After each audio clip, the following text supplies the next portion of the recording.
Hi guys, welcome to the FIFA 23 SBC video. EA have released an 88 rated Vlahovic. I've already looked at the card, but the video went on for too long, so I've had to restart it, try and keep it a little bit shorter. I think this card's really good. Really good. I like the fact that they're giving him a boost to his skill moves and weak foot, which took him from 3-star isn't really appealing. I mean, there are certain cards that can kind of work with 3-star. Nunez can, Haaland can, but you really need, as far as I'm concerned, 4-star on a striker at this stage of the game, and he has got that, which is great. I like the way that EA have boosted that. I like his pace. I really like his shooting and dribbling. As far as I'm concerned, his agility and balance is extremely good for a player that is 6'3" in height. His composure and reactions are very good. His passing in certain areas for short passing and vision is good for a striker. Stamina disappoints me a little bit, but it's not the worst. His strength is really nice. His heading is good. Jumping a little bit disappointing. Finesse shot trait is nice to have, although ultimately the outside foot shot, which is, as far as I'm concerned, the best attacking trait to have on a striker, he doesn't quite have that, but finesse shot, better than having nothing.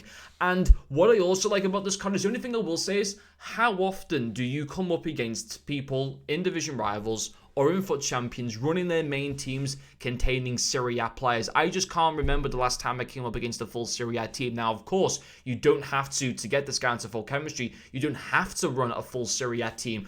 One of the things that I would, but at the same time, I just don't, my main problem with the Serie A, if you were to build a full Serie A team, is their defense isn't very good. Yes, they got Cordoba. Yes, they got Lucio, but they're very expensive cards. And then after that, in terms of central defenders, there aren't too many options as far as I'm concerned. There is Kasia as well, but there really isn't too many good quality options in general for the defense, not just for central players, but also for fullbacks as far as I'm concerned. Although I think you may be able to play the player moments Quadrado at right back, but I don't think many people did that SBC because it was so expensive. One of the things that I do like right now is that you can get this Vlahovic. You don't have to necessarily use a full Serie A team. You can go with a hybrid team, maybe half Premier League and half Serie A. Is the fact that nearly all of the best Serbian players play in the Serie A. You've got Vlahovic, Kostic, Milinkovic, Savic. Now, Kostic and Savic recently received two very good cards. Of course, that Savic card had the road to the World Cup final.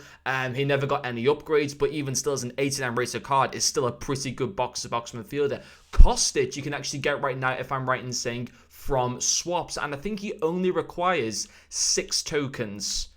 Yeah, 6 tokens, and this is a good card. 3-star though. I thought he was higher than that. That's the only shame with this card. But he's good. Apart from that, his in-game stats are good. He's not insane, but he is good. And ultimately, it's the perfect link to Vlahovic, same nation and same club. You then also got, of course, from Season's Progress right now, who seems to be the main standout player for a few reasons, and I'll be claiming him, I think, is Paredes. You obviously have Andre Silva and Dendoncker as well, but the appeal of Paredes is you would obviously go and claim him if you're going to go and do the Vlahovic SBC. It's another great link between between two players from the same league and same club, and also he provides a soft link to that 88 rated Enzo Fernandez, who, as far as I'm concerned, is one of the best box-to-box midfielders now in the game with that upgrade to an 88 rated from the 86. So I like Vlahovic. I think he's good. I love the way that they're giving him that boost in both skill moves and weak foot from 3-star to 4-star. I think it makes him a very attractive player, and as well, an 85 rated team. I think it is very reasonable. I would be surprised if a lot of people downvote this card, because I like the look of him. I really do like the look of him. Unfortunately, I've used pretty much all my swap tokens up. And although I can get Paredes, I've got that Griezmann card, who I plan to keep, that 89 Griezmann. And I only run striker, so there's not really that incentive for me to go and do him. But for people that maybe have a Serie A team, or are already looking to claim that Paredes and maybe already have Kostic from swaps, why would you not do this card? There's every reason to go and do him. So on the whole, I'm a big fan of this card, I've got to be honest. But anyway, guys, that'll finish off this video. Thank you for watching, and I'll see you all later.